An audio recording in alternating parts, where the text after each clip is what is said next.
નમસ્કાર, જીએસટીવીની વિશેષ રજૂઆત યુએસ પ્રેસિડેન્શિયલ ઇલેક્શન 2020 આપનું સ્વાગત છે. હું છું દેવાંગ. અમેરિકામાં ચૂંટણી યોજાઈ, રિઝલ્ટ આવવાનું બાકી છે, પરંતુ વિશ્વની નજર અમેરિકાના આ પ્રેસિડેન્શિયલ ઇલેક્શનના રિઝલ્ટ પર મંડરાયેલી છે. કેમ? કારણ કે મહાસત્તા છે. મહાસત્તામાં બિગ બોસ કોણ થશે એની ઉપર સૌની નજર મંડરાયેલી છે. ટ્રમ્પ જીતશે કે જો બાઇડન જીતશે? જે પણ જીતે, ઉલ્લેખનીય છે કે જે તે દેશના પ્રેસિડેન્ટ અથવા તો વડા પોતાના દેશના ભલું કરવા માટે થઈને જ ત્યાં ચૂંટણી લડતા હોય છે અને એ ત્યાં સેવા કાર્યો કરવા માટે જ આવતા હોય છે. રહી વાત વિદેશ નીતિની, તો અમેરિકાની વિદેશ નીતિથી આપણે બધા જાણીએ છીએ, પણ વિશેષ રીતે આજે આપણે એ ચર્ચા કરવી છે કે અમેરિકામાં રિઝલ્ટ આવશે અને જો બાઇડન કે ટ્રમ્પ બેમાંથી કોઈ એક જીતશે તો એમાંથી ભારતને ફાયદો શું છે? ટ્રમ્પ જીતશે તો ભારતને ફાયદો શું છે? જો બાઇડન જીતશે તો ભારતને ફાયદો શું છે? અથવા તો કોઈ પણ જીતે પણ ભારતની જરૂર તો અમેરિકાના પ્રેસિડેન્ટને પડવાની જ છે, કારણ કે વર્તમાન જે પડકારો અમેરિકા સામે છે એને જોતા ભારતની જરૂરિયાત અમેરિકાના પ્રેસિડેન્ટને પડશે. કયા કયા પડકારો છે, કોણ જીતશે, કેવી રીતે જીતશે, શું છે યુએસમાં ચૂંટણી પ્રક્રિયા, આ તમામ વિશે તલસ્પર્શી ચર્ચા કરવી છે આજના આપણા આ કાર્યક્રમમાં સુપર ઇલેક્શન.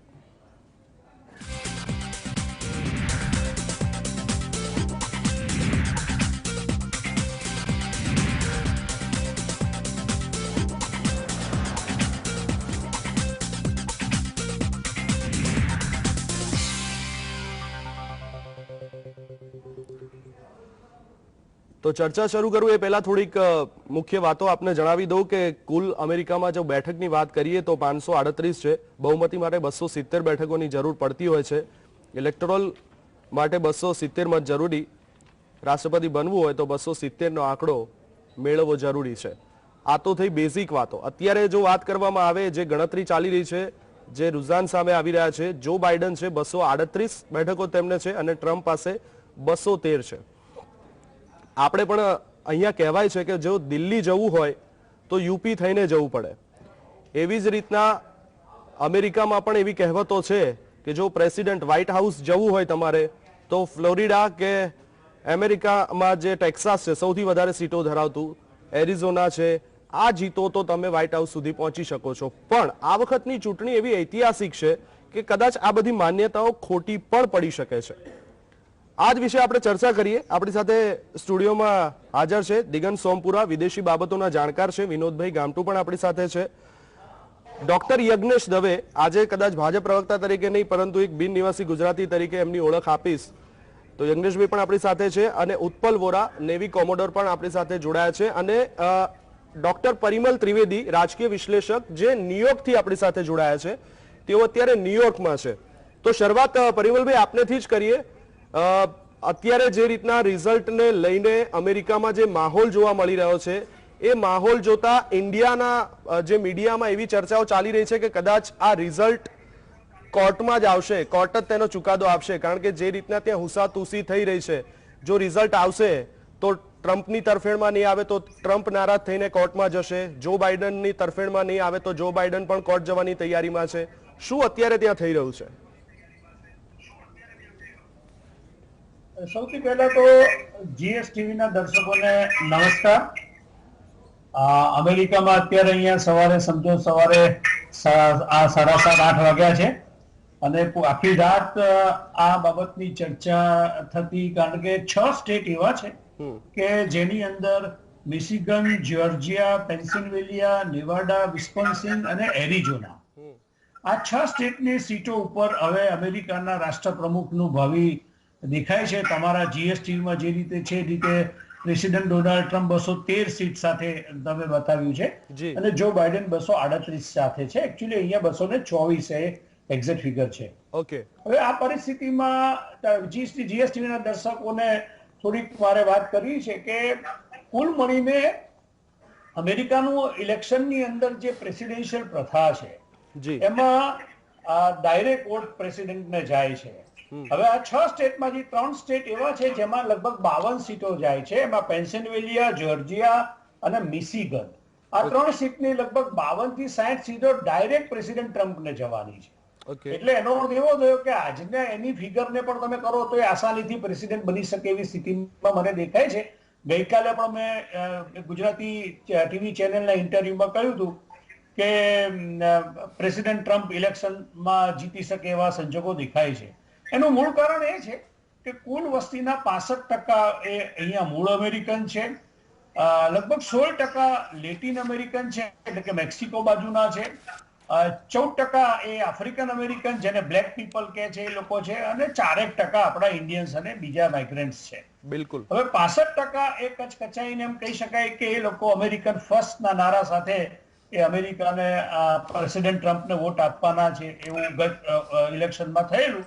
આ વખતે જો બાઇડને એમાં થોડીક સેંધ મારી છે એટલે ભાગીદારી કરી છે. પણ અહીંયા કેવું છે કે કેટલાક સ્ટેટ એ રિપબ્લિકન અને ડેમોક્રેટિકના વહેંચાયેલા છે. જેમ કે હું તમને દાખલો આપું કે ન્યૂ જર્સી છે, ત્યાર પછી ન્યુયોર્ક છે, ત્યાર પછી કેલિફોર્નિયા છે. આ બધા સ્ટેટ એવા છે જે પરંપરાગત એમ કહી શકાય ડેમોક્રેટના છે. બિલકુલ. એવી જ રીતે ટેક્સાસ છે, ફ્લોરિડા છે, ઓહાયો છે, આ બધા સિટી એ રિપબ્લિકનના ગઢ ગણાય છે, જે પ્રેસિડેન્ટ ટ્રમ્પ તરફ છે. જી, કુલ મળીને જીએસટીવીના દર્શકોએ સમજવું જોઈએ કે ઇલેક્શનનું મહત્વ કેમ છે. એક દુનિયાની મોટી લોકશાહી, એક દુનિયાની જૂની લોકશાહી. બંનેના વડાપ્રધાન અને રાષ્ટ્રપ્રમુખ એ અંગત મિત્રો છે. એ રીતે ભારત માટે એવું કહી શકાય કે જો પ્રેસિડેન્ટ ટ્રમ્પ આવે તો એ એક ફેવરેબલ રીઝન ગણાશે. બીજું પણ એક વાત સમજવાની અહીંયા એ જરૂર છે કે અહીંયા કુલ વસ્તીના જે છે, કુલ વસ્તીના એ લગભગ 70 થી 71% સિનિયર સિટીઝન છે, જેમની ઉંમર 44 વર્ષથી વધારે એટલે કે 80 વર્ષ સુધી છે, અને લગભગ 29% જેવા લોકો જે છે એ 44 વર્ષથી નીચે છે. જે સિનિયર લોકો છે એ લોકોમાં પણ એક એવી ભાવના છે કે અમારે અમેરિકન ફર્સ્ટ, અમેરિકા દુનિયાનો બાદશાહ છે. તમને જાણીને નવાઈ લાગશે, અહીંના મુદ્દા બેરોજગારી, ગરીબી, નોકરી એવા બધા મુદ્દા અહીંયા નથી. અહીંયા મેજોરિટી મુદ્દા રિવાઇવલ ઓફ ઇકોનોમી છે. અમેરિકાની ઇકોનોમી કોરોના પછી થોડીક ડાઉન થઈ છે, એને લીધે રિવાઇવલ ઇકોનોમીનો એક મુદ્દો છે. બીજું હેલ્થનો ઇસ્યુ છે. કોરોનાને કારણે જે 2 લાખ લોકોના જીવ ગયા છે એ પણ એક મુદ્દો અહીંયા બહુ સિરિયસ છે લોકોમાં. એના લીધે પણ પ્રેસિડેન્ટ ટ્રમ્પની સામે થોડુંક નારાજગી હતી. તેમ છતાં પ્રેસિડેન્ટ ટ્રમ્પે ઇકોનોમી ઓપન કરી અને ઇકોનોમીને લીધે લોકોને ઘણી બધી નોકરીઓ પાછી મળી, જેના કારણે તમે જોયું હશે કે આજે પ્રેસિડેન્ટ ટ્રમ્પ ફ્લાઇટ આપી રહ્યા છે. અને મને ચોક્કસ દેખાય છે કે આવનાર 4 કલાકમાં લગભગ એમ કહેવાય કમ્ફર્ટેબલ મેજોરિટીથી એ રિપબ્લિકન સત્તા જાળવી રાખશે. અને નો ડાઉટ એવા કહી શકે કે જો બાઇડને ફાઇટ આપી છે, પણ કેટલાક સ્ટેટ જે એમના પરંપરાગત હતા એમાંથી પણ પ્રેસિડેન્ટ ટ્રમ્પ સીટો લેવામાં સફળ થયા છે. કુલ મળીને જીઓપોલિટિકલી જોવા જઈએ તો ચાઇનાની સામે પ્રેસિડેન્ટ ટ્રમ્પનું જે કડક સ્ટેન્ડ છે એને પણ અહીંયા ખૂબ મોટો પ્રેસિડેન્ટ ટ્રમ્પનો ફાયદો થયો છે. કારણ કે ચાઇના પ્રત્યે ખૂબ નારાજગી જેમ ભારતમાં જેમ અમેરિકનોમાં પણ જોવા મળે છે. ખાસ કરીને 2 લાખ લોકોના જીવ ચાઇનીઝ વાયરસને કારણે ગયા છે એવું જયારે પ્રેસિડેન્ટ ટ્રમ્પ જાહેરમાં કહેતા હોય એને કેટલાક લોકોએ માની પણ છે. તો કુલ મળીને હું એવું કહી શકું કે હાલની પરિસ્થિતિમાં હું જયારે અહીંયા બંને ઇલેક્શનનો સાક્ષી બન્યો છું 2016 અને 2020માં, ત્યારે એવું ચોક્કસ માની શકાય કે આવનાર સમયમાં પ્રેસિડેન્ટ ટ્રમ્પના સંજોગો ઉજળા દેખાય છે. કમ્ફર્ટેબલ મેજોરિટીથી લગભગ 280 આજુબાજુ એ મેળવી શકે છે, કારણ કે પેન્સિલ્વેનિયા, મિશિગન ને એ 3 સ્ટેટમાં વર્તમાન પરિસ્થિતિ શું છે અને શું ચર્ચાઓ ચાલી રહી છે, તમે બહુ વિસ્તૃત સરસ માહિતી આપી પરિમલભાઈ. ફરીથી આપની પાસે આવું છું, પણ એ પહેલા હું યજ્ઞેશભાઈ પાસે જવા માંગીશ, કારણ કે પરિમલભાઈએ બહુ એક સારી વાત ઉચ્ચારી કે ડોનાલ્ડ ટ્રમ્પ અને આપણા વડાપ્રધાન વચ્ચે બહુ સારા સંબંધો છે. પણ વડાપ્રધાને એવું, કદાચ યજ્ઞેશભાઈ આ મારે સવાલ પૂછવો નહોતો કારણ કે આજે ભાજપના પ્રવક્તા તરીકે તમે છો નહીં, પણ છતાં બી પૂછવાનું મન એટલા માટે થાય છે કે નરેન્દ્ર મોદીએ ત્યાં જઈને અબકી બાર ટ્રમ્પ સરકાર આવું સૂત્ર આપ્યું હતું, અને એ જ ટ્રમ્પ વારંવાર પોતાના ટ્વીટમાં અને ત્યાંની જાહેર સભાઓમાં ભારત વિરુદ્ધ ઝેર ઓકી ચૂક્યા છે, પ્રદૂષણના મુદ્દે હોય. અને હમણાં ગઈકાલે જ ટ્રમ્પના પુત્રએ પણ ટ્વીટ કરીને ભારત વિરુદ્ધ ટ્વીટ કર્યું છે. તો આ તો કેવી દોસ્તી, જેને કહેવાય કે ભારતની સાથે નરેન્દ્રભાઈના આવ્યા પછી ટ્રમ્પ હોય કે ઓબામા, બે બે બે જણા આવીને ગયા. ઓબામા ગયા પછી ટ્રમ્પ આવ્યા. બંને સંબંધ સુમેળભર્યા રાખ્યા, પરંતુ સાથે સાથે એ લોકોએ પાકિસ્તાનની સાથે સંબંધ બગાડ્યા પણ નથી. એ પણ એક નોટ કરવા જેવી બાબત છે. બીજું કે પરિમલભાઈ બહુ સારી વાત એક કરી કે અમેરિકાની ચૂંટણી હોય કે ભારતની ચૂંટણી હોય, પણ એમની વાતમાં હું એક બીજું ઉમેરી લઉં કે અમેરિકાની ચૂંટણી હોય કે ભારતની ચૂંટણી હોય, અસર અને સત્તા પલટવામાં ભારતીયોએ જ ભાગ ભજવ્યો છે. આજે 1 થી 1.25 કરોડ જેવા ભારતીયો ત્યાં છે. તો તમે એટલું માર્ક કરો કે જે અત્યારે જેટલી પણ ત્યાં આપણે અહીંયા એમપીની સીટો કહીએ છીએ, મેમ્બર ઓફ પાર્લામેન્ટ, ત્યાં ઇલેક્ટોરલ કોલેજ કહેવાય. ઇલેક્ટોરલ કોલેજની અંદર તમે જુઓ તો જ્યાં ભારતીયોની વસ્તી વધારે છે, કેલિફોર્નિયા છે, પછી ન્યુજર્સી છે, ન્યુયોર્ક છે, આ બધાની અંદર ટ્રમ્પ પાછળ પડ્યા. બિલકુલ સાચી વાત. આ એક નોટ કરવા જેવી બાબત છે. અને બીજું કે ટ્રમ્પના પાછળ પડવા પાછળના બીજા 2 પણ રીઝન છે. એક રીઝન એ છે કે એ બિઝનેસમેન તરીકે આવ્યા, પરંતુ એમના આવ્યા પછી એમને ટેક્સ સ્લેબ જે ખરો, એ ટેક્સ સ્લેબ જે અમેરિકાનો જે જનરલ ટેક્સ સ્લેબ, સ્ટેટના ટેક્સ સ્લેબ અલગ હોય છે, પણ જનરલ ટેક્સ સ્લેબ જે ખરો એ એમને 24% જે હતો મેક્સિમમ, એ વધારીને 37% સુધી લઈ ગયા. એટલે જે એની અસર બિઝનેસમેનો ઉપર પણ કરી. આજે મારો પણ બિઝનેસ ત્યાં ચાલે છે, એટલે એની અસર થઈ. અને જે લોકો 37% ભરવા લાગ્યા એમને પણ આજે સમજી લો કે 12% જેવો વધારાનો ટેક્સ ભોગવવો પડ્યો, અને સ્ટેટનો ટેક્સ અલગ. ત્યાં આપણા જેવી સિસ્ટમ નથી. આપણે ત્યાં કેવું છે કે એક તો બિઝનેસ હોય અથવા તો વ્યક્તિગત હોય, એમાં ટેક્સ સ્લેબમાં ફ્રી સ્લેબ હોય છે. આપણે કે અમુક આવક સુધી આપણે ટેક્સ નથી. ત્યાં 0% ટેક્સ લાગે છે. એક $0 તમે કમાઓ ત્યારથી ટેક્સ શરૂ થાય, અને 10%થી તમારી એની પહેલો સ્લેબ શરૂ થતો હોય છે. એટલે એ સ્લેબ જે ખરો 10%થી લગભગ $9,700, એટલે સમજી લો કે 7 લાખ રૂપિયાની આસપાસ થાય. તો ત્યાં સુધીની આવક હોય એને 0 થી 10% સુધીનો સ્લેબ લાગે. આપણા ત્યાંનો ફરક બીજો થોડો સમજાવું તો આપણા ત્યાં પણ ટેક્સ છે જ, પરંતુ વ્યક્તિને 0 ટેક્સ સ્લેબ કહેવામાં આવે છે. આપણે સામાન્ય રીતે રોડ પર એક ભિક્ષા માંગીને પણ કામ કરતો વ્યક્તિ હોય, એ જયારે બિસ્કિટનું પેકેટ ખરીદવા જાય છે ત્યારે એની પર 18% ચૂકવે જ છે. આજે ગમે તે વ્યક્તિ વસ્તુ પર ચૂકવે છે. બિલકુલ. તો જે અમેરિકાની ચૂંટણી છે અને જે પ્રેસિડેન્ટ નવા આવશે એની સામે પડકારો ઘણા બધા છે, પણ કોણ આવશે અને એની સાથે ભારતના સંબંધો કેવા રહેશે એના વિશે પણ વાત કરવી છે. હું ઉત્પલભાઈ આપની પાસે આવવા માંગીશ, કારણ કે વિદેશ નીતિ ઉપર વાત કરવી છે. જ્યાં સુધી અમેરિકાની વિદેશ નીતિની વાત કરવામાં આવે તો જેટલા પ્રેસિડેન્ટ બદલાય એટલી એમની વિદેશ નીતિ બદલાય. જો ટ્રમ્પની જ વાત કરવામાં આવે તો જ્યારે ટ્રમ્પ આયા ત્યારે તેમને પેરિસ સાથેની સંધિની વાત હોય, ઈરાન સાથેના સંબંધોની વાત હોય, યુએનમાં તેમની વાત હોય, આ તમામ બાબતો ઉપર તેમની વિદેશ નીતિ ઉપર સવાલો ઉઠી ચૂક્યા છે. શું કહેશો, અમેરિકાની વિદેશ નીતિ એમના પ્રેસિડેન્ટલ બદલાતા કેમ બદલાય છે અને એ વિદેશ નીતિ ભારત ઉપર શું અસર કરશે? ખૂબ જ સરસ સવાલ પૂછ્યો છે, અને મારે જરા આની આ બાબતની અંદર નોટ એઝ એ મારે પોલિટિક્સ જોડે કોઈ લેવા દેવા નથી. માટે કોઈની પણ એક સાઈડ લીધા વિના જીઓ સ્ટ્રેટેજિક પર્સપેક્ટિવ ઉપર જો આપણે વિચાર કરીએ તો મારે એટલી વસ્તુ એક સવાલ પૂછવો છે કે why we Indians get carried away અને ગો ગાગા ઓવર ટ્રમ્પ. કારણ કે તમે વિચાર કરો કે there was a time કે જ્યારે યુએસ પ્રેસિડેન્ટ જ્યારે આંગળી ઊંચી કરે ને ત્યારે આખા વર્લ્ડની અંદર હચમચી જતું હતું વર્લ્ડ, અને કોઈ પણ હેડ્સ ઓફ સ્ટેટ કે કોઈની government they were compelled to take a note of the intention of the US president. મોટા ભાગના હેડ્સ ઓફ સ્ટેટની સાથે યુએસ પ્રેસિડેન્ટ વાત પણ નહોતા કરતા. ખાલી secretary of state used to call up, અને irrespective of the protocol they used to directly get in touch with the heads of state of smaller countries and smaller nations. આ જાતનો અમેરિકાનો એક દિવસ દબદબો હતો. નાઉ યુ સી આ છેલ્લા 4 વર્ષમાં Trump આવ્યા પછી વર્લ્ડની ઇવન મહાસત્તાઓ જેવા કે યુકે લઈએ, જર્મની લઈએ, ફ્રાન્સ લઈએ, કેનેડા લઈએ, the heads of state are not even on the talking terms with Trump, and most of them they are ridiculing him. That is because of his mercurial nature and absolute unpredictability of his decision making system.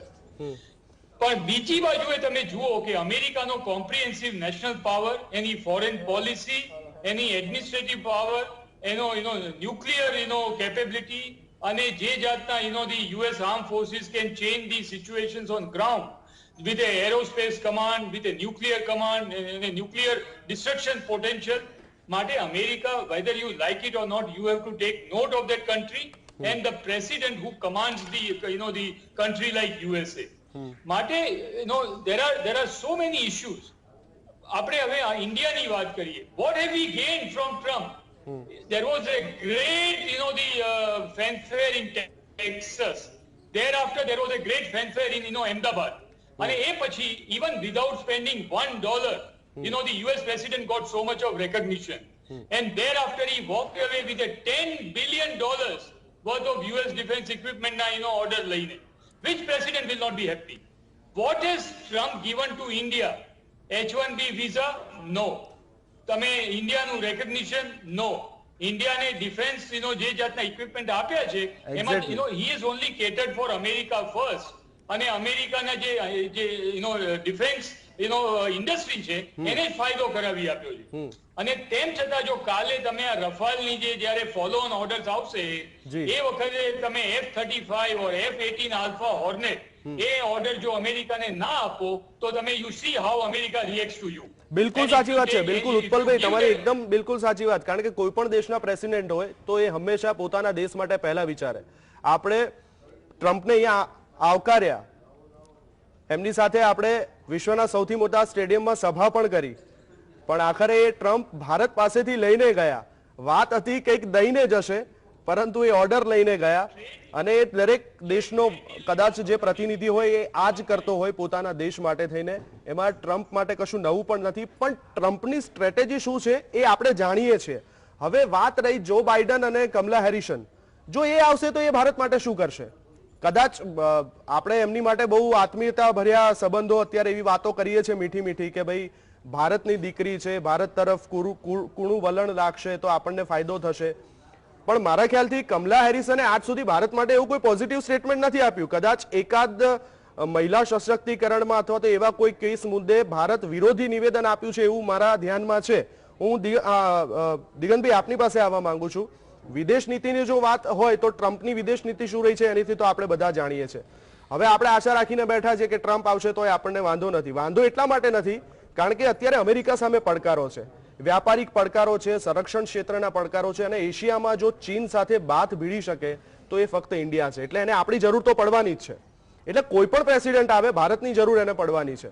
આવા સંજોગોમાં જો Biden આવે કે Trump આવે, ટ્રમ્પની વિદેશ નીતિથી આપણે બધા જાણીએ છીએ. કમલા હેરિસન અને જો બાઇડન વિશે પણ આપણે અજાણ છીએ, પણ એક મીઠી મીઠી વાતો કરીએ છીએ. તો આ ચૂંટણીને કેવી રીતે જોઈ રહ્યા છો? કેવી રીતે ફાયદો થશે ભારતને કોણ આવશે તો? દેવાંગભાઈ, તમે જે સવાલ પહેલા કહ્યો કે કોને ફાયદો થશે ને એમાં તમે તમારો જવાબ આપી પણ દીધો છે કે કોઈ પણ દેશનો વડાપ્રધાન હોય, પ્રમુખ હોય, એ પોતાના દેશનું હિત પહેલા વિચારે. એટલે જો બાઇડન પ્રમુખ થાય કે ડોનાલ્ડ ટ્રમ્પ થાય એ એમના દેશ માટે પહેલા વિચારશે, ભારત માટે વિચારવાના નથી. અને ભારત તરફથી શું એમને લાભ મળશે એ એમનો રવૈયો રહેવાનો. તમે જે બીજી વાત કરી એ પ્રમાણે વિશ્વના બે મુખ્ય બજારો કહી શકાય બિઝનેસ કરવા માટેના એવા બે જ છે, ચાઇના અને ઇન્ડિયા. વસ્તીની પ્રમાણે, ગ્રાહકતાની, ઉપભોક્તાની દ્રષ્ટિએ બંને રીતે. એવા સંજોગોમાં ભારતનો સાથ કોઈ પણ દેશનો વડાપ્રધાન છોડવા તૈયાર ન થાય. અમેરિકાની વિદેશ નીતિ, અમેરિકાના આ વખતના ઇલેક્શન એટલા માટે ઇન્ટરેસ્ટિંગ છે કે અત્યાર સુધીના ઇલેક્શન બહુ શાંતિપૂર્ણ રીતે થયા છે, બહુ રસમય રીતે થયા છે, પણ આ વખતે કોઈક રહસ્યમય રીતે ઇલેક્શન થઈ રહ્યા છે અને એના પરિણામો પણ આપણે જોઈ રહ્યા છીએ. અમેરિકાના ઇલેક્શન જે થાય, 50 સ્ટેટમાં ઇલેક્શન થાય ત્યારે 50 સ્ટેટની ઇલેક્શનની પદ્ધતિ એ લોકોની અલગ છે, મતદાનની પદ્ધતિ અલગ છે, વોટર માટેની સિસ્ટમ અલગ છે. અને એ લોકોના નીતિ નિયમ પ્રમાણે જ્યારે ઇલેક્શન થાય અને રિઝલ્ટ આવે એ પ્રમાણે આપણે જાણી શકીએ. આ પરિણામ આવતા હજી 3 ફાઇનલ રિઝલ્ટ આવતા 3 થી 4 અઠવાડિયા પણ થઈ શકે. અને જો કોર્ટ મેટર થઈ તો એનું તો આપણે કલ્પના પણ કરી ન શકીએ. પણ આશા રાખીએ કે કોર્ટ સુધી આ વસ્તુ ન જાય. બીજી વસ્તુ તમે જે વાત કરી કે ભારતીય અમેરિકામાં રહેતા ભારતીયો, અમેરિકન ભારતીયો એ અત્યાર સુધી ડેમોક્રેટ જ રહ્યા છે. અને છેલ્લા ઇલેક્શનથી એમનું રિપબ્લિકન તરફનું એમનું થોડું વલણ બદલાયું. એમાં પણ મોદી સાહેબનું જ્યારે ત્યાં ઇવેન્ટ થઈ હાઉડી મોદી અને ડોનાલ્ડ ટ્રમ્પની અહીંયા અમદાવાદમાં થઈ, એના હિસાબે મોદીના કારણે સ્પષ્ટ કહી શકાય કે ડોનાલ્ડ ટ્રમ્પનું ચૂંટણીમાં જીતવા માટેનું સમીકરણ બહુ બદલાઈ ગયું. મોદી અહીંયા ટ્રમ્પને બોલાવ્યા એ પહેલાં ડોનાલ્ડ ટ્રમ્પની લોકપ્રિયતા અને એના માટે વોટરનો એરિયા હતો ફક્ત 14%. અને હાઉડી મોદી થયાથી સીધા ને એ 14%નો વધારો થઈને 56% સુધી થઈ ગયો. તમે જેમ વાત કરી એમને સંબંધો સારા કહી શકાય. અંગત મિત્રો ક્યારે કોઈ રાજકારણમાં કોઈ હોતું નથી. નરેન્દ્ર મોદી સાહેબનો તો એક એવો સ્વભાવ પણ છે કે ભાઈ મારા ખભે પણ હાથ મૂકીને મને અંગત મિત્ર કહી દે. એટલે અંગત મિત્ર ક્યારેય કોઈના હતા નહીં અને કોઈના રહેશે પણ નહીં. છતાં પણ અમેરિકામાં થતી આ ચૂંટણી હવે ભારતીયો એક અલગ અંદાજથી સ્વીકારે છે. અત્યાર સુધી જે ભારતીયો તરીકે ઓળખાવાનો પ્રયત્ન કરતા તે હવે બી અમેરિકન ફર્સ્ટ એવી નીતિ સાથે આ વખતે રાજકારણમાં અને ઇલેક્શનમાં જોડાયા છે. બિલકુલ. તો અમેરિકન પ્રેસિડેન્ટની ચૂંટણીમાં કોણ જીતશે તેની ઉપર વિશ્વની નજર મંડરાયેલી છે. ચૂંટણી પ્રક્રિયા જે છે ને એ ચૂંટણી પ્રક્રિયા અમેરિકાની આમ જોવા જઈએ તો બહુ સરળ છે પણ જટિલ પણ કહી શકાય. કારણ કે અમેરિકન છે ને બહુ સ્માર્ટ છે. ચૂંટણી તો એક દિવસમાં પતાવી દે છે પણ રિઝલ્ટ આવતા મહિનાઓ લાગે છે. ઇન્ડિયામાં ઊંધું છે, ચૂંટણી મહિનાઓ સુધી ચાલે છે, રિઝલ્ટ એક દિવસમાં દઈ દે છે. હવે આ રિઝલ્ટ ક્યારે આવશે અને કેવું આવશે, અને રિઝલ્ટ આવશે તો શું કોર્ટમાં આવશે, બધા તેની ઉપર નજર રાખી રહ્યા છે. અને કોણ પ્રેસિડેન્ટ બનશે, ભારત સાથેના સંબંધો કેવા રહેશે, આગળ પણ આપણે વાત ચાલુ રાખીશું એક બ્રેક બાદ. બ્રેક બાદ ફરી એકવાર આપનું સ્વાગત છે સુપર ઇલેક્શનમાં. મારી સાથે હાજર છે ઉત્પલ વોરા, નેવી કોમોડર, દિગંત સોમપુરા, વિદેશી બાબતોના જાણકાર વિનોદભાઈ ગામટુ, ડોક્ટર પરિમલ ત્રિવેદી, રાજકીય વિશ્લેષક, ન્યુયોર્કથી આપણી સાથે જોડાયા છે, અને ડોક્ટર યજ્ઞેશ દવે, બિન નિવાસી ગુજરાતી તરીકે આજે આપણી સાથે બેઠા છે. હું વિનોદભાઈ હવે આપની પાસે આવવા માંગીશ, કારણ કે બ્રેક પહેલા આપણે જે તમામ મહાનુભાવોને તમે સાંભળ્યા, ટ્રમ્પ આવે કે જો બાઇડન આવે, દરેક પ્રેસિડેન્ટ પોતાના દેશનું પહેલા વિચારશે, અને ફર્સ્ટ અમેરિકન એ નીતિ એમની રહી છે, અને એમાં કશું ખોટું પણ નથી. આપણા વડાપ્રધાન આપણું પહેલા વિચારે. પણ અત્યારે અમેરિકાની સામે પડકારો ઘણા બધા છે. એક તો કોરોનાને લઈને જે અમેરિકામાં મોસલા ધોવાઈ રહ્યા છે, એટલે જો કદાચ બાઇડન આવશે તો એને લઈને પણ ગાઈડલાઈન નવી બહાર પાડશે એવું એમને જણાવ્યું છે. બીજી બાબત એ કે વેપાર કરવા માટે થઈને અત્યારે ચીન એની સામે સૌથી મોટો યમદૂત બનીને ઊભું છે, અને એને જો પાડવું હોય તો ભારતનો સહારો લેવો પડશે. હવે ટ્રમ્પ અને ચીનના સંબંધો શું છે આખી દુનિયા જાણે છે, પણ જો બાઇડન અને કમલા હેરિસન આવે છે તો ભારતને કેવી રીતના ટ્રીટ કરશે? તમે બંને પાર્ટીસની તમે હિસ્ટ્રી જો રિપબ્લિકન્સ અને ડેમોક્રેટ્સની, ડેમોક્રેટ્સે પાસ્ટમાં છે ને કે જ્યારે બર્ની સેન્ડર્સે છે ને જ્યારે કાશ્મીરમાં 370 એબ્રોગેશન થયું હતું ત્યારે બી એને છે ને વિવાદાસ્પદ બયાનો આપ્યા હતા, અને એણે એબ્રોગેશન 370ને છે ને અનજસ્ટિફાયેબલ બતાવ્યું હતું. આ તમારે ડેમોક્રેટિક પાર્ટીના આ જે સ્ટેટમેન્ટ છે ઓન રેકોર્ડ છે, તમે જોઈ શકો છો. વેરેસ ડોનાલ્ડ ટ્રમ્પે તમને 370 એબ્રોગેશનમાં તમને ઓપનલી ઇન અ વે તમને સપોર્ટ કર્યો, એટલે તમારી અગેન્સ્ટમાં ના જઈને સપોર્ટ કર્યો તમને. તો એક વસ્તુ તમારે એ જોવી પડશે. તમે બીજી હિસ્ટ્રી તમે જોઈશો કે 2016 પહેલા કે બરાક ઓબામા હોય કે જોર્જ ડબલ્યુ બુશ હોય, જે આપણે હમણાં મહાનુભાવ વાત કરતા હતા, આપણે કોઈની પાસે કશું લેવાની જરૂર નથી. આપણે અત્યારે જે એક લેવલ પર આવ્યા છે, આપણે જે ઇન્ફ્લુઅન્સ કરી શકીએ છીએ, આપણે એમાં એ ડીલમાં આપણે કેટલું સારું બેનિફિટ લઈ શકીએ છીએ એ ઇમ્પોર્ટન્ટ છે. હવે એ મુદ્દામાં હું તમને કહું કે ઇન્ડિયા તમે અત્યારે નહીં, પણ વિનોદભાઈ તમે બેનિફિટ લઈ શકો બરોબર છે, પણ અમેરિકાના પ્રેસિડેન્ટ આવીને આપણી સાથે વેપારિક સોદો કરીને જાય, આપણને આપ્યું શું? આપણે ઓલરેડી પહેલેથી બેરોજગારોની સમસ્યાથી પીડાતા હતા. આપણે વિદેશી રોકાણકારોને આકર્ષવા માટે થઈને આપણી સરકારે નીતિ બનાવી છે પણ નથી લાવી શકતા. તો જ્યારે મહાસત્તા આપણે ત્યાં આવતી હોય તો આપણે આશા રાખવી હોય, એમાં ખોટું શું છે? દેવાંગભાઈ, તમે જેમ કહો છો કે આપણને આપ્યું તો આપણે F-16 જેવા પ્લેન બનાવીશું તો આપણી પાસેથી બી લોકો લેશે. આપણે આઈફોન બી બનાવીને મોકલી શકીએ છીએ ત્યાં. આપણે પોતે ના બનાવી શકતા હોય તો એ લોકો પર કેમ વાંક કાઢવો? તમારી કોઈ ક્વોલિટીની એવી કોઈ વસ્તુ હોય, એમાં આ પોલિટિકલ વસ્તુ નથી. આજે તમે એક સુપીરિયર વસ્તુ બનાવો, અમેરિકા છે કે આપણે ઈરાન પાસેથી પેટ્રોલ લઈએ તો બી એને પેટમાં દુખે છે. હા, એ તો એની નીતિ છે ને, એની નીતિ છે, એ પોતાના કન્ટ્રીનું જોવે છે તો કરશે. તમે આજે તમે જે કહો છો કે આપણે શું આપણી પાસેથી શું લઈ ગયા, તો તમે બનાવો સારી વસ્તુ. કોને તમને રોક્યો છે? તમે સારી વસ્તુ બનાવીને આખી દુનિયામાં વેચો ને. ચાઇના બી તો 30 વર્ષમાં આગળ આવ્યું છે, અમે બી આવી જઈ શકીએ છીએ જો તમારી નીતિઓ વ્યવસ્થિત હોય. સાહેબ, આપણે અમેરિકામાં વસ્તુ વેચતા હતા, ટેક્સ ઉપર જે આપણે ટેક્સ બેનિફિટ મળતો હતો એ ટેક્સ બી એમને હટાવી લીધો છે. હા, તો એ તો તમે એની પોલિસી તમે જો. અમેરિકા શું કહે છે કે એ બેનિફિટ્સ નથી એક્સ્ટ્રા આપવા માંગતા. તમે થર્ડ વર્લ્ડ કન્ટ્રી પોતાની જાતને કહેવા નથી માંગતા, અને થર્ડ વર્લ્ડ કન્ટ્રીના બેનિફિટ્સ તમે લેવા ઈચ્છો છો તો તમને ના આપે. એમાં શું ખોટું છે? તમે ન્યુટ્રલી જો વિચારશો તો તમે યાદ રાખશો કે એ લોકો પોતાના કન્ટ્રી માટે જે કરે છે કરવા દો. અમને અમારા કન્ટ્રીનું વિચારવાનું છે કે અમારી ક્વોલિટી અમે કેવી રીતે સુધારીએ, અમારું બેનિફિટ કેવી રીતે થાય. જે તમે જે મુદ્દો કીધો મને કે આપણને કોઈ બી પાર્ટી આવે તો આપણને શું બેનિફિટ થાય કે આપણે શું કરી શકીએ, એમાં એક મહત્વનો મુદ્દો આવે છે. તમારી વાત ખોટી નથી. દરેક દેશનો રાષ્ટ્રપતિ વડાપ્રધાન પોતાના દેશનું પહેલા વિચારે, પણ અમેરિકા મહાસત્તા એક એવું છે કે એને છીક આવે ને તો પણ આપણને તાવ આવે. એવું તમે માનો એ છો? અર્થવ્યવસ્થા બી એવી રીતના ગોઠવાયેલી છે. તો એમાં એ તો શું છે કે એટલા એ $24 ટ્રિલિયન ઇકોનોમી છે, એ તો ફરક પડવાનું છે. આપણે $24 ટ્રિલિયન ઇકોનોમી પડીશું, જ્યારે આપણે શીખીશું ત્યારે બીજા કન્ટ્રીનો ફરક પડશે. એ ઇમ્પોર્ટન્ટ નથી. અત્યારે જે જીઓપોલિટિકલ જે વસ્તુ છે ને, જે મહત્વનો મુદ્દો છે, જે હું સમજુ છું આખા, કે અત્યારે તમારું ઇન્ડિયાના પર્સપેક્ટિવથી કહું છું, તમારો સૌથી મોટો દુશ્મન છે ને અત્યારે એ ચાઇના છે. અને એક વસ્તુ એ બી ક્લિયરલી તમને કીધું, ચાઇનાની સામે અત્યારે જે કોડ બની રહ્યું છે, ચાઇના, ઇન્ડિયા છે, જાપાન છે, ઓસ્ટ્રેલિયા છે અને યુનાઇટેડ સ્ટેટ્સ ઓફ અમેરિકા છે, આપણી માટે એ વધારે અત્યારે થ્રેટનિંગ જે સિચ્યુએશન છે. એટલે એવું નથી કહેતો મને કે અમેરિકાનો આપણને સપોર્ટ જોઈએ, પણ સાથે એલાઇઝ હશે.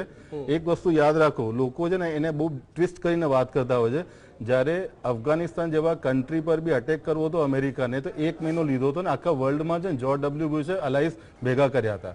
હું કે અહીંયા અટેકની વાત કે વોરની વાત નહીં કરતો, પણ તમને એક ટાઈપનું કન્સોર્ટિયમ જે છે, એક રિલેશનશિપ તમારી સાથે હશે તો ઇન્ટરનેશનલ લેવલ પર તમે ઇન્ફ્લુઅન્સ કરી શકશો. આના પહેલા એક મુદ્દો હતો આખી દુનિયામાં, તમને ખ્યાલ છે કે ટેરરિઝમનો મુદ્દો છે. અત્યારે બી ટેરરિઝમનો મુદ્દો છે, એવું નથી કે જતો રહ્યો છે, પણ અત્યારે ટેરરિઝમ સાથે ચાઇનાનો એક મોટો મુદ્દો છે. અમેરિકા નો ડાઉટ, એ સૌથી પહેલા અમેરિકાને ચાઇનાનો જે કદ વધી રહ્યું છે, એ બાઇડન હશે કે ઇવન ટ્રમ્પ હશે, એ નહીં એમને ગમતું નથી. કારણ કે એમનું સુપર પાવરનું જે ટેક છે એ નથી ઈચ્છતા કે એ થ્રેટન થાય. પણ આપણને તો શું છે કે જો આપણે અત્યારે જે ચાઇનાનું જે એક્સપાન્શનિઝમ છે એના કારણે આપણને આવા એલાઇઝ હશે. આજે તમારા વર્લ્ડમાં ઇન્ફ્લુઅન્સિંગ કન્ટ્રી કેટલા છે તો તમે જો, રશિયા છે તમારી પાસે, ચાઇના છે, ઇન્ડિયા છે અને અમેરિકા છે, અને યુરોપિયન કન્ટ્રીઝ અમેરિકા સાથે ઊભા છે. તો તમને બી તો અલાઇઝ જોઈશે ને કોઈ પણ રિલેશનશિપ બનાવવા માટે. તો અમેરિકા સાથેના સંબંધો 2014 પછી આપણા જે રીતના નિકટતા વધી છે, એટલી દૂરી પણ આપણે રશિયા સાથે સહન કરી છે ને. એક દૂરી ક્યાં થઈ છે? એટલે એ તમને એવું લાગે છે, જો રશિયા સાથે આપણા જો રિલેશનશિપ હતા તો રશિયાએ શું છે આપણને યુઝ નથી કર્યો? એ લોકો વેપન્સ જ આપણને વેચ્યા છે ને. અને વેપન્સની વાત કરો છો તો અત્યારે હાઈટેક જે વેપન્સની વાત આપણે કરીએ તો ઓબ્વિયસલી અમેરિકન ટેકનોલોજી ક્યાંક કંઈક લેવલ પર અમુક જગ્યાએ સારી છે, અમુક જગ્યાએ રશિયાના વેપન સારા છે. તો આપણે બંને બાજુથી લઈએ છીએ અને આપણે ન્યુટ્રલ સ્ટાન્સ પહેલાથી છે. આજની તારીખમાં બી આપણે રશિયા સાથે જે રિલેશન છે, અમેરિકા સાથે રિલેશન છે, ન્યુટ્રલ જ છે આપણા. આપણે એવું નથી કે એકદમ તરત જ અમેરિકા પ્રત્યે આપણે લીનિંગ કરી દીધું છે. પણ એક વસ્તુ સમજો, કોઈ ઇક્વિપમેન્ટ કે કોઈ ડિવાઇસીસ તમને જોઈશે તો એ તમારે ક્યાંથી કોઈ બી કન્ટ્રીથી તમારે મંગાવવું પડશે. રફાયેલ તમે મંગાયા તો તમને એ ક્વોલિટીના કારણે તમે મંગાયા છે ને. હવે એનો અને તમે સ્વાભાવિક છે, તમે જેટલો વેપાર કરશો તમારા સંબંધો સારા થતા જશે. એમાં કોઈ રોકેટ સાયન્સ તો છે. એ તો સીધી વસ્તુ છે કે આજે જે પણ વેપારી દેશો છે એ ભારત તરફ તો મીઠી નજર રાખશે જ, કારણ કે વિશ્વનું સૌથી મોટું બજાર છે આપણે. એટલે સીધી વસ્તુ છે કે આપણી સાથે તો એમને કુણા સંબંધો રાખવા જ પડશે. હા, ક્યારેક જરૂર પડે તો ઊંચા અવાજે વાત પણ કરી લેતું હોય છે, પણ એ ભારતની નીતિ ઉપર જાય છે કે કયા દેશો સાથે કેવી વિદેશ નીતિ અપનાવી. હું પરિમલભાઈ આપની પાસે આવવા માંગુ વસ્તુ એડ કરવા માંગુ છું. અત્યારે જ્યારે ઇલેક્શનના ટાઈમે જ્યારે સેક્રેટરી ઓફ સ્ટેટ અને જે એમના ડિફેન્સના આવ્યા હતા, માર્ક જેસ્પર અને what is the name the other guy, જે 2 જણ આવ્યા હતા, એમને તમારી સાથે ક્લાસિફાઈડ સેન્સિટિવ જે તમને જે સેટેલાઇટ ઇમેજીસ શેર કરવાની વાત કરી, તો એ તમને નાની વસ્તુ લાગે છે? એ બહુ મોટી વસ્તુ છે. કોઈ રક્ષા વિશેષક હશે એનાથી પૂછજો. કારણ કે અત્યારે તમારે જે ગલવાનમાં જે સિચ્યુએશન છે, હું કદાચ ઉત્પલભાઈ આંગળી ઊંચી કરે છે, હું સીધો હું પરિમલભાઈ આવું છું આપની પાસે, પણ ઉત્પલભાઈ કંઈક બોલવા માંગે છે. વિનોદભાઈ, જી ઉત્પલભાઈ. Even India's policy as of now, External Affairs Minister has very clearly state કર્યું છે કે Quad is not exclusive of China. It's exclusive in nature. And therefore, India as a country has no intention to exclude anybody from the multipolarity of the world equation. Trump himself does not believe in multipolarity of the world. Therefore, we have to be very careful. દુનિયાના જેટલા બી બધા વર્લ્ડના institutions છે, systematically mister Trump has demolished અને he has destroyed. whether it is climate change, whether it is NATO, whether it is United Nations, whether it is WHO or any other multipolar institution. For him, he has to give push to America. Let's make no mistake about it. માટે જ્યારે પણ એને પોતાના interest થ્રેટન થશે ત્યારે he will be absolutely straight forward અને that is his personality. Therefore we have to understand the thing. એમણે અફઘાનિસ્તાનની અંદર પાકિસ્તાનનું જે ઇન્વોલ્વમેન્ટ છે એની પર એક સ્ટેટમેન્ટ આપ્યું છે? નન. અત્યારે એમને અફઘાનિસ્તાનમાંથી વિથડ્રો થવું છે, પાકિસ્તાનની જીઓ સ્ટ્રેટેજિકલી એમને જરૂર છે, અને આ જે અત્યારની સિચ્યુએશન છે, Pakistan every day is doing ceasefire violation, not one statement. Similarly, Mike Pompeo in the last Quad ની અંદર એમને જે સ્ટેટમેન્ટ આપ્યું એમાં he is the only one who named China. બાકી જે 3 કન્ટ્રી છે, Japan, Australia and India, they have refused to name China. અને Malabar exercise though the 4 states જોડે કરી અને એને માટે they honed their teeth, but by no means Malabar exercise is going to give some kind of military teeth to the Quad. Because Quad by nature is supposed to be inclusive. It is not targeted against China. It is for the free passage of trade in Indo-Pacific. અને દેવાંગભાઈ, તમને do you know કે America જે આટલી બધી મોટી વાતો કરે છે, free and fair trade in Indo-Pacific area, America has not signed the United Nations, the Convention for Laws at Sea, UNCLOS. બિલકુલ. So how, when from one side you are not signing UNCLOS. બિલકુલ ઉત્પલભાઈ, અમેરિકાની વિદેશ નીતિ, એની વેપાર નીતિ, એની સંરક્ષણ નીતિ, આ બધાથી કદાચ આપણે બધા વાકેફ છીએ. અમેરિકા કોઈને પોતાનું મિત્ર બનાવતું નથી અને અમેરિકા ડાયરેક્ટ કોઈની સાથે દુશ્મની કરતું નથી. આ વસ્તુથી આપણે બધા જાણીએ છીએ. પણ અત્યારે આપણે પાછા આવી જઈએ અમેરિકાની ચૂંટણી ઉપર અને સીધા જ આપણે ન્યુયોર્ક જઈએ, કારણ કે ત્યાં અત્યારે માહોલ શું છે આપણે પરિમલભાઈ પાસેથી જાણીએ. પરિમલભાઈ, જો ઇન્ડિયામાં ચૂંટણી હોય અને અત્યારે આપણે બિહારમાં ગઈકાલે જ બીજા તબક્કાનું મતદાન પૂરું થયું, ગુજરાતમાં પણ 8 બેઠકોની પેટા ચૂંટણી પૂરી થઈ. અહીંયાની અને ત્યાંની ચૂંટણી પ્રક્રિયામાં ખાસ કરીને ફેર શું છે? કારણ કે અહીંયા પણ બૂથ કેપ્ચરિંગની ઘટનાઓ બનતી હોય છે અહીંયા પણ, અને તમે નહીં માનો પરિમલભાઈ, પણ ત્યાં અત્યારે રિઝલ્ટની ગણતરી થઈ રહી છે તો ભારતની અંદર પણ હોમ હવન થઈ રહ્યા છે. ક્યાંક ટ્રમ્પ જીતે, ક્યાંક કમલા હેરિસન જીતે, એના હોમ હવન ભારતમાં પણ થઈ રહ્યા છે. પણ ત્યાં અમેરિકાનો તમે કીધું કે ભાઈ ટ્રમ્પ જીતશે, પણ ત્યાંના જે લોકલ નાગરિકો છે અને ખાસ કરીને જે આપણા ગુજરાતીઓ છે એ સમાજ શું માની રહ્યો છે? જો આમાં જેમ વાત કરી જીઓ સ્ટ્રેટેજિકલી, હું તમને સમજાવું કે અમેરિકાના એક રાજ્યની ઇકોનોમી છે, આપણા ભારતની ઇકોનોમી નથી અત્યારે. આ તમારે માનીને ચાલવું જોઈએ. એ લોકોએ જે કોરોનામાં અમેરિકાની 30 કરોડની પ્રજાને જે આર્થિક સહાય કરી છે એટલું આપણું બજેટ નથી. અમેરિકાની ઇકોનોમિકલી કમ્પેરિઝન થાય એવી નથી, અને જીઓ સ્ટ્રેટેજિકલી એનો સુપર પાવર જે તાકાત છે એની પણ કમ્પેરિઝન થાય એવી નથી. મારે 2 વાત જીએસટીવીના દર્શકોને બતાવી છે કે સૌથી પહેલા જે ડેમોક્રેટ્સનો હિસ્ટ્રી એવો છે કે એ લોકો ઇમિગ્રન્ટ્સના કેસમાં આપણી સાથે લિનિયન છે, જેમ કે H1 હોય કે બધા પ્રશ્ન હોય, પણ જીઓ સ્ટ્રેટેજિકલી જ્યારે સ્ટેન્ડ લેવાનું હોય છે પાકિસ્તાન સાથે કે ચાઇના સાથે, ત્યારે ઇતિહાસ એવો રહ્યો છે કે આપણને એટલી ફેવરેબલ કરતા નથી અથવા ચાહતા નહીં. રિપબ્લિકનના કેસમાં થોડુંક ઊંધું છે. રિપબ્લિકન કદાચ ઇમિગ્રન્ટ્સમાં થોડા ટાઈટ છે, કારણ કે અમેરિકન ફર્સ્ટમાં એ લોકો માને છે. પણ જીઓ સ્ટ્રેટેજિકલી ચાઇના સાથે કે પાકિસ્તાન સાથે કે ઇવન કાશ્મીરના મુદ્દે હમણાં માઇક પોમ્પિયો આવીને ગયા, તમે જોયું કે એમને ભારતને સપોર્ટ કર્યો છે. તો કુલ મળીને બંને પાર્ટીઓનું ભારત તરફનું એક જુદું છે, પણ અત્યારે ચિંતા એ ચાઇનાની છે. અમેરિકામાં તો પ્રેસિડેન્ટ ટ્રમ્પ દુનિયાના કોઈ નેતાની એવી તાકાત નથી કે જે ચાઇના વિરુદ્ધ કોરોનામાં એલિગેશન કરીને વર્લ્ડ ફોરમ ઉપર બોલ્યા હોય, એકલા પ્રેસિડેન્ટ ટ્રમ્પ બોલ્યા છે, જેની એ ખૂબ મોટી અસર થઈ છે. કારણ કે 2 લાખથી વધારે ચાઇનીઝ, જે 2 લાખથી વધારે અમેરિકનોના જે જીવ ગયા કોરોનાના કારણે, એના માટે ચાઇનાને કંઈક ને કંઈક અંશે આ લોકોએ જવાબદાર ઠેર્યું છે. અને ડોક્ટર ફાઉચીના નિવેદનોને પ્રેસિડેન્ટ ટ્રમ્પે પણ ઘણીવાર જાહેરમાં વિરોધ કર્યો છે. કુલ મળીને અમેરિકાને તમે જે કહ્યું કે અહીંના ગુજરાતીઓ શું માને છે, અહીંના ગુજરાતીઓનું વલણ સ્પષ્ટ હતું કે જ્યાં જ્યાં અત્યારે જેને કહેવાય કે ડેમોક્રેટ્સ જીત્યા છે, ન્યૂ જર્સી છે, કેલિફોર્નિયા છે, ત્યાં લગભગ ગુજરાતીઓનો કે ઇન્ડિયનોનો દબદબો વધારે છે. ટેક્સાસ એક એવું સ્ટેટ છે કે જ્યાં ગુજરાતીઓ અને ઇન્ડિયન્સ જે છે એના લીધે ત્યાં આગળ રિપબ્લિકનને ફાયદો થયો છે. પરિમલભાઈ, નમસ્તે ટ્રમ્પ કાર્યક્રમથી ટ્રમ્પને કોઈ ફાયદો થયો? ત્યાં લોકલ શું ચર્ચાઈ રહ્યું છે? કારણ કે જ્યાં જ્યાં ગુજરાતીઓ વધારે છે ત્યાં ટ્રમ્પ પાછળ છે. હું તમને સમજાવું તો હું તમને આખી વાત તમને સમજાવું કે કુલ મળીને 3% પ્રભુત્વ છે. 13% મેં કહ્યું એ પ્રમાણે એ આફ્રિકન અમેરિકન છે, 16% લેટિન અમેરિકન છે, અને લગભગ 65% એ ઓરિજિનલ અમેરિકનના વોટ્સ છે. એટલે આપણે અમુક સીટ ઉપર અસર કરી શકીએ છીએ. કુલ મળીને તમારે સમજવું જોઈએ કે અમેરિકા એ હંમેશા કોઈનો મિત્ર બી નથી, કોઈનો દુશ્મન નથી. અમેરિકાનો એનો ઇન્ટરેસ્ટ એનો મિત્ર છે. હંમેશા અમેરિકા એના ઇન્ટરેસ્ટની સાથે જ પોતાના સંબંધો બાંધે છે. તેમ છતાં ચાઇનાના વધતા પ્રભુત્વ સાથે આજે કહી શકાય કે જાપાન, ઓસ્ટ્રેલિયા અને અમેરિકા આ ત્રણની એક એવી એમ કહી શકાય કે ઈસ્ટર્ન ઇન્ડિયનનો જે પાર્ટ છે, દક્ષિણ એશિયા જેને કહીએ છીએ, ત્યાં આગળ અમેરિકાને ભારતની ખૂબ જરૂર છે, જાપાનને પણ જરૂર છે અને ભારત એમાં સફળ રહ્યું પણ છે મનાવવામાં. એ અમેરિકાની ઇકોનોમી અત્યારે રિવાઇવ થાય એના માટે અમેરિકાનો ખૂબ જ સજ્જ છે. અમેરિકાની અંદર તમને કહું કે અહીંયા ઇલેક્શનની અંદર એવી કોઈ ગેરરીતિ થતી નથી. અહીંયા એવા કોઈ પ્રકારના જે કહેવાય ટેન્શન એવા નથી હોતા કે લોકો અહીંયા બૂથ કેપ્ચરિંગ જેવું કરે.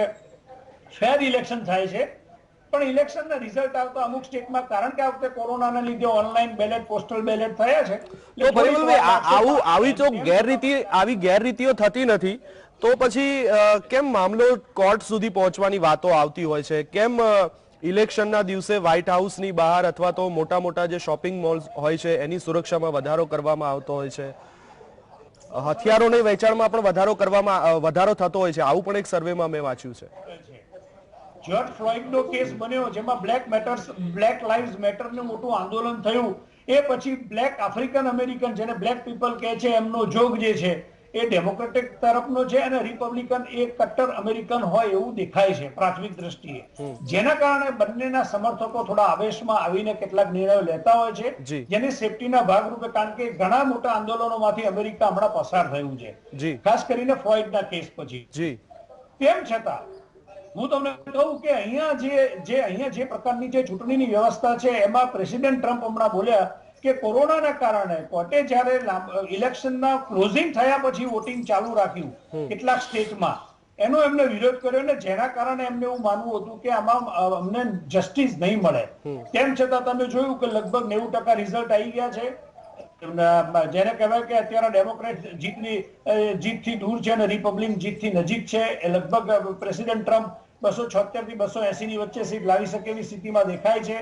અમેરિકાની અંદર ખૂબ જ અલગ માહોલ છે અને જેના કારણે હું કહી શકું કે અહીંના ઇલેક્શનનો ટેમ્પરામેન્ટ એ અમેરિકનોનો વર્લ્ડ પાવર તરીકે પોતાને રિટેન રહેવા માટેનું એક આક્રમક નેચર દેખાય છે અને એમાં એ લોકો કોમ્પ્રોમાઇઝ નથી કરતા. એ લોકો ખૂબ જ આક્રમકતાથી વોટિંગ પણ કર્યું છે અને મને લાગે છે કે આવનાર સમયમાં ભારતે અમેરિકાના સુપર પાવર તરીકેના રિલેશનને વધારે મજબૂત કરવા હશે તો જો મને એવું લાગે છે કે રિપબ્લિકન જો ભારત તો ઘણી બધી આશા રાખીને બેઠું છે પરિમલભાઈ, કારણ કે આને ખાસ કરીને ભારત અમેરિકાના જે સંબંધો છેલ્લા 5 વર્ષમાં સુધર્યા છે એ પછી બંને તરફથી આશાઓ જાગી છે, પણ હવે કોની આશા સાચી ઠરે છે અને કોની આશા ઠગારી નીવડે છે એ તો હવે આવનારા દિવસોમાં ખબર પડશે. પણ યજ્ઞેશભાઈ, એઝ અ બિઝનેસમેન, ટ્રમ્પ શાસનમાં બિઝનેસ કરવો કેટલો અઘરો કે કેટલો સરળ? હું ટૂંકો સવાલ પૂછું છું. એઝ અ બિઝનેસમેન જો વાત કરીએ તો અમેરિકાની અંદર મેક્સિમમ જે બિનનિવાસી અમેરિકનો છે જી, કે જે લોકો અમેરિકાના નથી અને બહારથી બિઝનેસ કરે છે, એની મેક્સિમમ કંપનીઓ રજિસ્ટર્ડ ડેલાવેર સ્ટેટમાં છે. કારણ કે ત્યાંના ટેક્સીસ ઓછા છે અને આપણે જેમ ઉત્તરાખંડ છે એવી રીતે ગ્રોઈંગ છે, ત્યાં ઓછા ટેક્સ, મેક્સિમમ કંપનીઓ ત્યાંની રજિસ્ટર્ડ છે અને એ પછી આખા અમેરિકામાં બિઝનેસ કરે છે. પરંતુ ટ્રમ્પના આવ્યા પછી 3 વખત ટેક્સ સ્લેબમાં મોટા ફેરફારો થયા. ઓકે. અને જેના કારણે, કારણ કે પોતે બિઝનેસમેન છે એટલે એમને ખબર છે કે ક્યાંથી આવક થાય છે ક્યાં નથી. બિલકુલ. અને મોટા ફેરફારો થયા અને જે ઓબામા વખતે કોઈ ફેરફાર નતા થયા, નોર્મલ એમના એમ ચાલ્યા કર્યું. બિલકુલ. એટલે એ ફેરફારોના આધારે જે ખરા એ બિઝનેસમેનોની અંદર થોડા ઘણા તેઓ અપ્રિય થયા. ઓકે. પરંતુ બીજું એ છે કે એમને બિઝનેસની અંદર જે એડવાન્ટેજ જે આપ્યા લોકોને એ પણ વધારે આપ્યા એની સામે. લાઈક કે જે જ્યાં તમે નવો બિઝનેસ સ્થાપો તો નવા બિઝનેસમાં શરૂઆત જે કરીએ તો શરૂઆતમાં અમુક ટેક્સીસમાં રાહત એમણે આપી, જે પહેલા નથી, પહેલા 0% શરૂ થતું, પણ એ રાહત આપી. પછી જે અમુક સ્ટેટ જે ખરા એ અમુક સ્ટેટની અંદર જે મેક્સિમમ જે રિસ્ટ્રિક્શનો હતા એ રિસ્ટ્રિક્શનો એમને હટાવ્યા. જેવું કે કેલિફોર્નિયાની અંદર હતું, કેલિફોર્નિયામાં મેક્સિમમ કંપનીઓ તમે જુઓ તો આઈટી બેઝ કંપનીઓ હતી અને કેલિફોર્નિયામાં આઈટી બેઝ એટલા માટે હતી કે ત્યાંનું એન્વાયરમેન્ટ એ પ્રમાણેનું. પણ યજ્ઞેશભાઈ, એઝ અ બિઝનેસમેન, જ્યારે તમે અમેરિકામાં તમારો બિઝનેસ સ્થાપો તો તમે પણ જોતા હોય કે ભાઈ અમેરિકામાં રિપબ્લિકન પાર્ટીનું સામ્રાજ્ય છે કે ડેમોક્રેટિકનું છે. અને આ સત્તા તો પરિવર્તન આવતું જ રહેવાનું છે. અત્યારે રિપબ્લિકન છે, ડેમોક્રેટિક પણ આવવાનું છે, તો કઈ એને જોઈને તમારો બિઝનેસ તમે ત્યાં કેવી રીતના વળાંક લો કે બદલો કે એવું ના હોય. પણ સમજો કે કદાચ ડેમોક્રેટિક આવે તો બિઝનેસ ઉપર ઇન્ડિયન્સને કેટલી અસર પડી શકે? ઇન્ડિયન્સને અસર એટલા માટે પડે કે અત્યારે હાલ જે ખરા એ રિપબ્લિકન છે. રિપબ્લિકનની અંદર તમે જુઓ તો સામાન્ય એક વાત કરું કે આપણા ત્યાંથી જે બિઝનેસ કરવા જાય છે એ બિઝનેસ માટે એમને EB-5 વિઝા મૂકેલા અને EB-5 માં 3.5 કરોડ રૂપિયા ત્યાં ઇન્વેસ્ટમેન્ટ કરો તો તમને ત્યાંના બિઝનેસ વિઝાને તમે 3 વર્ષની અંદર 2 વર્ષની અંદર ગ્રીન કાર્ડ મળે અને 3 વર્ષની અંદર તમને ત્યાં સિટીઝનશીપ એપ્લાય થાય અને 6 વર્ષમાં તમને સિટીઝનશીપ મળે. આ પ્રમાણે એમને અને પહેલા જ વર્ષથી તમારું ત્યાંનું રિટર્ન ભરવાનું શરૂ થઈ જાય. આ એક પદ્ધતિ મૂકેલી જે ટ્રમ્પના આવ્યા પછી એમને 3.5 કરોડના સીધા, આપણે રૂપિયાની વાત કરું છું, 3.5 કરોડના સીધા એમને 8 કરોડ રૂપિયા કરી દીધા. 7.5-8 કરોડ રૂપિયા. એના કારણે શું થયું કે બહારને જે એટલે ખાલી ભારતીય નહીં, ભારતીય સિવાયના પણ બીજા લોકો ખરા કે ત્યાં બિઝનેસ કરવા ઓછા દેવા માંડ્યા. એટલે એક એમની પદ્ધતિ એવી હતી કે બિઝનેસ જો ચાલે તો અમેરિકનોનો ચાલવો જોઈએ, બહારના લોકો આવે માત્ર નોકરી કરવા જોઈએ. આ એક પદ્ધતિ હતી કે અમેરિકન ફર્સ્ટ. આ એક પદ્ધતિ જે એમને રાખેલી જેના કારણે અમેરિકામાં પ્રિય થયા. અને બીજું એમને જે રિસ્ટ્રિક્શન એક તમે H-1B વિઝા ઉપર પણ એમને મૂક્યા, થોડા ઘણા વાત હજી મુકાયા નથી, વાતો એમને સ્ટેટમેન્ટ કર્યું હતું કે આવ્યા પછી આ કરવામાં આવશે, પણ એવું કોઈ ફેરફાર થયો નહીં. પરંતુ એ કદાચ એમના બોલવાના કારણે પણ આજે જ્યાં ભારતીયો છે ત્યાં એમના એ નારાજગી જોવા મળે. બિલકુલ એ નારાજગી સ્પષ્ટ જોવા મળી છે. કેલિફોર્નિયા, ન્યૂ જર્સી ને ન્યુયોર્ક, આ ત્રણમાં તો સ્પષ્ટ જોવા મળે. બિલકુલ. એટલે કદાચ એ આખા બોલાપણું છે ને એ કદાચ એ નડતું પણ હોય. ભલે થયું નથી, તમે કીધું એમ કે H-1B વિઝા ઉપર બોલ્યા ખરા, અમલીકરણ નથી, પણ એ નારાજગી વોરવી પડી. કોઈ એના નિયમો ભર્યા નથી. હા, એ નારાજગી વોરવી પડી. અને દિગંતભાઈ, હું એટલા માટે જ આપની પાસે આવું છું કે ટ્રમ્પ એ એમના નિર્ણયોના કારણે, જેમ પરિમલભાઈએ કીધું એમ કે ભાઈ આખા વિશ્વની અંદર ટ્રમ્પ જ એક એવો નેતા છે કે જે ચાઇના સામે ખુલ્લેઆમ બોલે છે કે ભાઈ આ ચાઇનીઝ વાયરસ છે. એના કારણે થઈને ક્યાંક ટ્રમ્પની, જોકે અમેરિકા, પરિમલભાઈએ કીધું કે એના કારણે ત્યાંના નાગરિકોમાં તો ખાસો ઉત્સાહ જોવા મળે છે, પણ વૈશ્વિક દ્રષ્ટિએ જોવા જઈએ તો અમેરિકાના પ્રેસિડેન્ટ જ્યારે આવું નિવેદન કરતા હોય તો વૈશ્વિક લેવલ ઉપર કેવી અસર પડે? તમે જે કહું એના પહેલા એક બીજી વાત કરું. યજ્ઞેશભાઈએ વાત કરી H-1 વિઝાની. H-1 વિઝા દર વર્ષે અમેરિકા દ્વારા લોટરી પદ્ધતિથી સ્કિલ વર્કરને લગભગ 85,000 જેટલા લોકોને આપવામાં આવે છે. એમાં 60,000 લોકો જે બહારથી આવે અને 20,000 લોકો ત્યાંથી તૈયાર થયેલા જે સ્ટુડન્ટ હોય કે બીજી કોઈ રીતે તૈયાર થાય એમને વિઝા આપે. આ H-1B વિઝાનો જે સૌથી વધારે આપણી 130 કરોડની વસ્તીમાંથી 80,000, 85,000 ભારતીયોને વિઝા નથી મળતા, પણ મોટા ભાગના ભારતીયો હોય છે.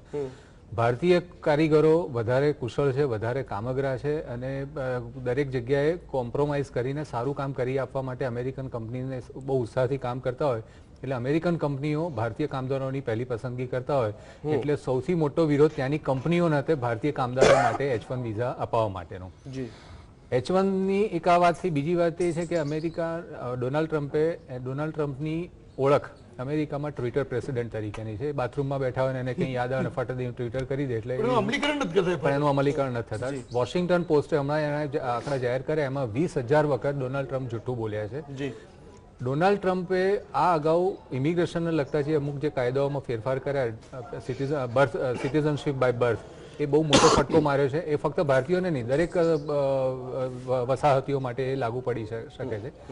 આ સિવાય અમેરિકામાં રહેતા આપણા ભારતીયોની આર્થિક સ્થિતિમાં હવે જો સુધારો આવે એવા પરિણામો એટલા માટે હવે જરૂરી છે કારણ કે અત્યાર સુધીનો એક વર્ગ એવો હતો કે જે ભારતીય અમેરિકન તરીકે પોતાની જાતને ઓળખાવાનો પ્રયત્ન કરતા હતા. પણ ડોનાલ્ડ ટ્રમ્પની એક આ નીતિને કારણે, બી અમેરિકનના લીધે, અમેરિકન ફર્સ્ટના લીધે અત્યારે લોકો હવે ફક્ત ઇન્ડિયન તરીકે ઓળખાવા માંગે છે. એનો સીધો સાદો દાખલો કમલા હેરિસન છે. બિલકુલ. ચલો, હવે સમયનો અભાવ છે એટલે હું ઉત્પલભાઈ અને વિનોદભાઈ બંનેને 1-1 મિનિટનો સમય આપું છું.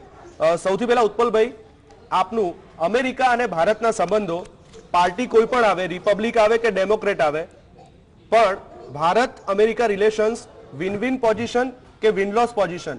લોસમાં કોણ, વિનમાં કોણ? ભારત અમેરિકા સંબંધો એ મજબૂરી છે કે મજબૂતી છે?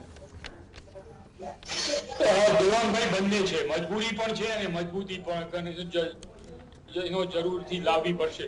કારણ કે America is not sharing the same border with China or with Pakistan. જ્યારે આપણે we are besotted in between the two nuclear armed neighbors like China and Pakistan, અને એ બંને વચ્ચે ખૂબ જ એ જે એક્સિસ બની રહી છે which is almost going up to now Iran and Turkey. માટે અમેરિકા અને ચાઇનાના જે રિલેશન્સ છે એ પોલિટિશિયન્સ જ્યારે ઇલેક્શનની અંદર જે જાતના સ્ટેટમેન્ટ આપે અને ઇલેક્શન પછી જે ટ્રમ્પ ચાઇના માટે જે જાતના એક્શન્સ લે છે એ it will be very interesting to watch, કારણ કે ultimately you have to run America, and to run America you cannot be perpetually at war with China. Please understand that. But a politician prior to election and a politician after election are two different things altogether. માટે એટલા બધા ઉત્સાહિત થવાની કઈ જરૂર નથી. અને we have to we as Indian we share common border with China and Pakistan, and therefore we have to learn to live in the strategic triangle which has been formed between India, Pakistan and China. If we don't do that અને આપણે ખાલી America માટે જ કૂદકા ભૂસકા મારીશું તો એનાથી કઈ વળવાનું નથી. We have to learn on our own steam and we have to tackle China and Pakistan on our own steam. Okay. It can never be. It can be with the support of America, but that is going to be limited in nature and we have to be prepared for that. Okay. Vinodbhai એક minute. America ક્યારેય કોઈનું મિત્ર નથી ને ક્યારેય કોઈને સામેથી દુશ્મન બનાવતું નથી. એ બીજાના ખભા ઉપર જ હંમેશા બંદૂક મૂકીને ગોળી મારતું હોય છે. હવે વાત થઈ ડેમોક્રેટિક અને રિપબ્લિકન પાર્ટીના જે પણ પ્રેસિડેન્ટ બનશે, પડકારો ઘણા છે, ભારતની ભૂમિકા મહત્વની છે. પહેલા જ કીધું એમ કે કોઈ પણ બને ભારત તો એમની નજીક રહેવાનું છે, કારણ કે ચીન સામે એ લોકોએ બાથ ભીડવાની છે. હવે આવા સંજોગોની અંદર તમે કીધું કે ભાઈ ભારતે પોતાની સ્ટ્રેટેજી નક્કી કરવી પડે, પણ આપણે નથી કરી શકતા ઉત્પાદન, નથી વેચી શકતા અમેરિકાને, તો આવા સંજોગોમાં ભારત કેવો બેનિફિટ લઈ શકે અમેરિકા પાસેથી? કોઈ પણ પાર્ટી રિપબ્લિકન કે ડેમોક્રેટ્સ આવે પણ જે એમનું ભારત પ્રત્યેનું જે વલણ જે છે ને કે પેલા તો ઇન્ટરનલ પોલિસીસમાં દખલગીરી ના કરે. જે તમે 370 એબ્રોગેશનની વાત કરી છે, કારણ કે India is a sovereign country. કોઈ બી કન્ટ્રીને હક નથી કે અમારી કોઈ બી ઇન્ટરનલ પોલિસીસમાં એ કોઈ પણ દખલગીરી કરે. એટલે પછી એ રિપબ્લિકન કરે કે ડેમોક્રેટ કરે તો દે આર મોસ્ટ વેલકમ. અને હું છતાં તમને જે ચાઇનાની આપણી જે વાત ચાલે અત્યારે જે થ્રેટ છે, હું એવું માનું છું કે ઇન્ડિયાનું જે ગ્રોથ છે ને એમાં છે ને બહુ સ્ટ્રક્ચરલ રિફોર્મેશન હજુ બી બાકી છે. જે ઇકોનોમિક હું વેથી કહું છું, એ સ્ટ્રક્ચરલ રિફોર્મેશન ધીમે ધીમે જે થઈ રહ્યા છે, જે મને દેખાઈ રહ્યા છે, અને એ સ્ટ્રક્ચરલ રિફોર્મેશન પછી તમારે કન્ટ્રીમાં એક પ્રકારનો જે ઇકોનોમીમાં વેગ આવે, એ બધી વસ્તુ માટે બહુ ઇમ્પોર્ટન્ટ છે કે તમારા જે નેબર્સ છે લાઈક પાકિસ્તાન અને ચાઇના, એ તમને બહુ હદ સુધી તમને પજવે નહીં કે તમને છે ને એ ડિસ્ટર્બ ના કરે, કાં તો તમે એટલા સ્ટ્રોંગ થઈ જાઓ કે કોઈ બી કરે તો તમે એને રિસ્પોન્ડ કરો. એ સ્થિતિમાં આવી જાઓ ત્યારે તમારો ગ્રોથ બહુ સારો આવે.